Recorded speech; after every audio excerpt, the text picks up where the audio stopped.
Hello everyone and welcome to a different sort of video today.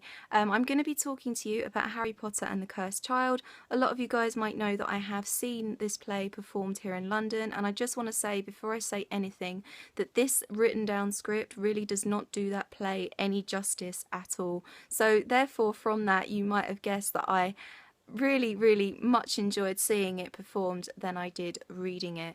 So I have actually looked into the actual writing of this, and I believe that the actual story idea is J.K. Rowling, but the script and the characters were written by a guy called Jack Thorne, who writes scripts for films and TV and theatre.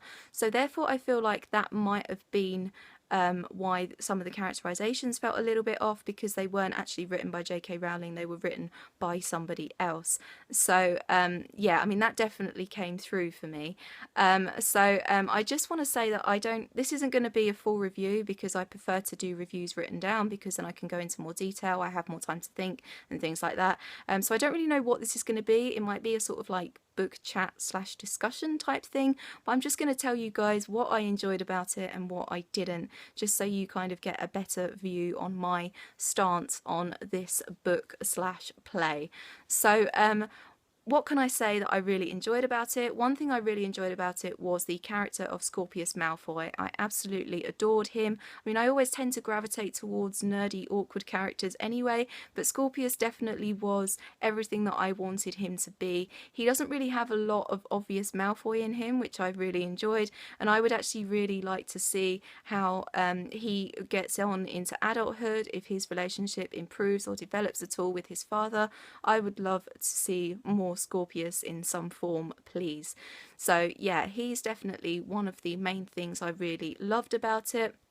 Another thing I really loved was seeing Draco's softer side, because I always felt like in the original series he was sort of always portrayed as this very sort of one-sided, easily controlled, easily manipulated, very harsh, cold, judgmental, self-obsessed type person, and I always felt like he must have a softer, friendlier, more human side, and apparently having a son and growing up did that to him, because we definitely saw a lot more nice Draco in The Cursed Child, and I felt like he deserved that after the original series, because I felt like he didn't really get any kind of love, I want to say. So yeah, another thing I really enjoyed was the whole theme of love and family, which was obviously something that they brought through from the original series, the whole idea of friendship and love conquering evil.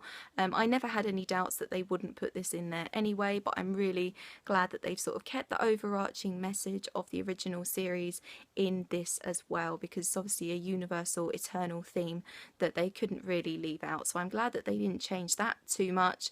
Another thing I really enjoyed was, I feel like the character of Ron as a middle-aged man was done perfectly. He's portrayed as a very sort of funny, bumbling, awkward uncle in this, and that's exactly what I imagined Ron to grow up to be. He's a lot of the comedy in this, and he was a lot of the comedy in the original series as well, but he is even more so in this, and I really enjoyed that. So I think that's probably the main good points that I can say from reading this script. As I said, the actual play is much better to actually see it performed. Scripts are supposed to be performed, not read. So everything I say in this video is about the written script, not the actual play. So I'm going to talk about a few problems that I had with it now. One of the main problems I had with it was the idea of Cedric Diggory as a Death Eater. So I know in the circumstances that he is a Death Eater, he is humiliated at one of the trials at the Triwizard Tournament, and but I just sort of feel like no matter what would have happened, Cedric Diggory would not become a Death Eater. He is supposed to be like the embodiment of a typical Hufflepuff, and Hufflepuff is famously, supposedly, the only house that never produced a Dark Wizard, because we are loyal, we are friendly, we are hardworking, we do not have it in us to become a Death Eater, and therefore I feel like it's not in Cedric's character to go to the dark side, and I felt like they only did that in this to sort of send the story down a the path that they wanted it to go in. I didn't feel like it was really true to who Cedric is. So yeah, that is one problem that I definitely had. Another problem I had was the fact that there was no appearance of Neville Longbottom in this. There is actually a moment where Professor McGonagall mentions him, and I felt like, oh, okay, they're going to bring Neville in. I mean, I knew they wouldn't because I'd seen the play, but reading it, I sort of felt like, okay, they could have brought Neville in here. So it's Act 2, Scene 3, and Harry has had a dream that Albus and Scorpius are missing in the Forbidden Forest, and they're in McGonagall's office, and Ginny says, we need to get searching as quickly as possible, and McGonagall says, I can give you Professor Longbottom, his knowledge of plants might be useful. So that's a clue that Neville was going to make an appearance shortly after that scene, and then he doesn't. So that was obviously really disappointing, because I would have loved to have seen Neville as the brilliant herbology professor that I imagine him to be. So that was disappointing, as was the absence of Luna and her children. We know that Luna went on to marry the grandson of Newt Scamander, who wrote Fantastic Beasts and Where to Find Them, and we know that she had twin boys. So I would have loved to have met her twins. They would have been like, I imagine them to be like the sort of quirky, funny, sort of weird addition to the Hogwarts gang. I would have loved to have met them, and I sort of hope I do in future Harry Potter materials. So yeah.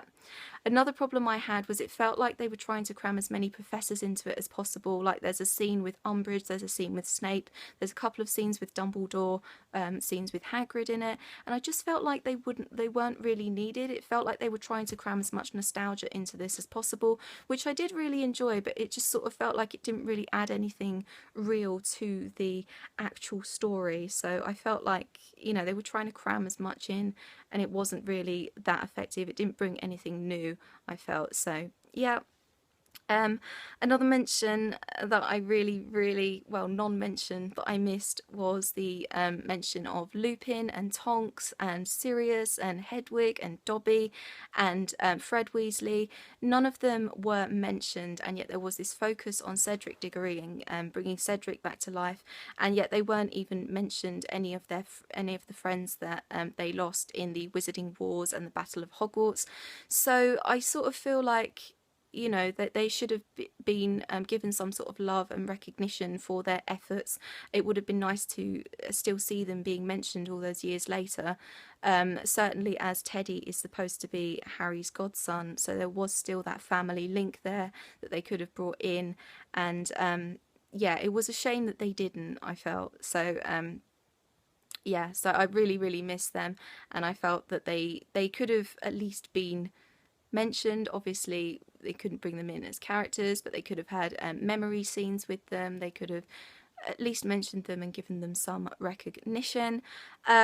Another problem that I had was the character of Ludo Bagman. It has been a while since I read or saw Goblet of Fire, because it's not one of my favourite ones, but I don't remember Ludo Bagman being the sort of funny, over-the-top commentator type character like he's portrayed in the Triwizard Tournament scenes in this. So yeah, I felt like that was kind of wrong. I don't remember him being like that. As I said, it has been a while since I revisited Goblet of Fire, so I don't know, but I don't remember him being the sort of weird pun-loving, joke-making type commentator character like he is in this.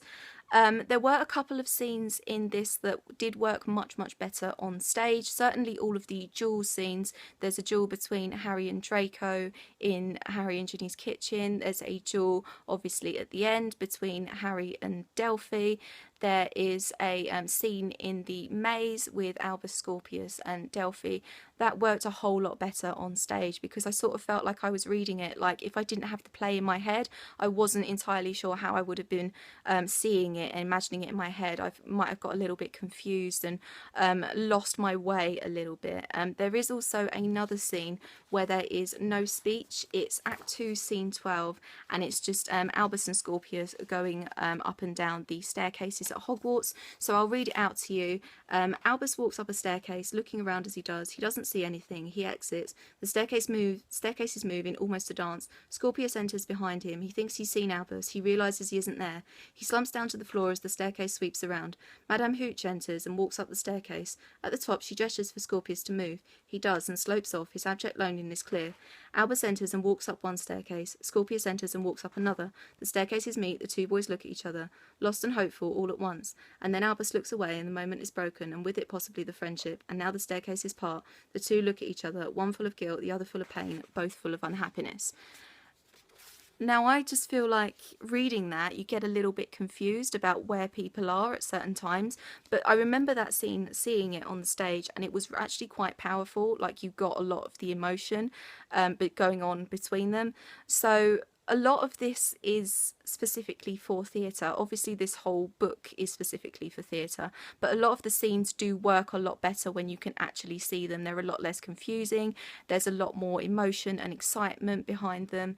So I sort of feel like for those reasons you should see the play, definitely, if you were left a little bit wanting and a little bit confused. If you had to read those scenes a few times over, I would recommend that you actually see it, because it's really not that confusing at all when you actually have it in front of you.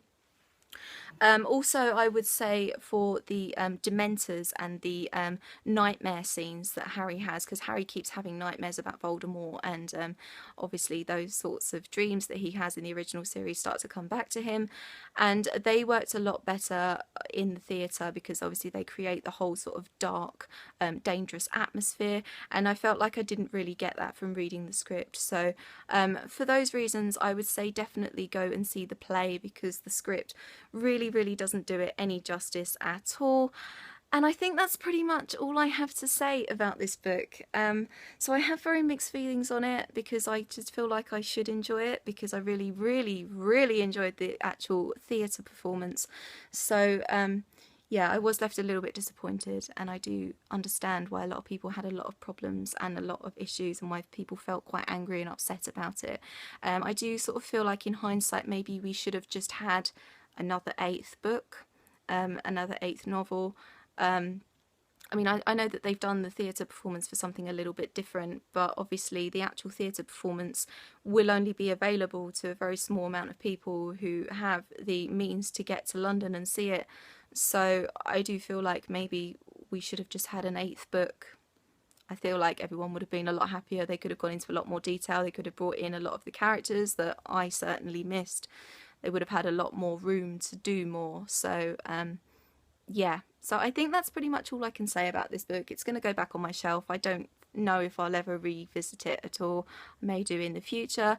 If you guys have read or seen it, or read and seen it like I have, let me know what you thought of it.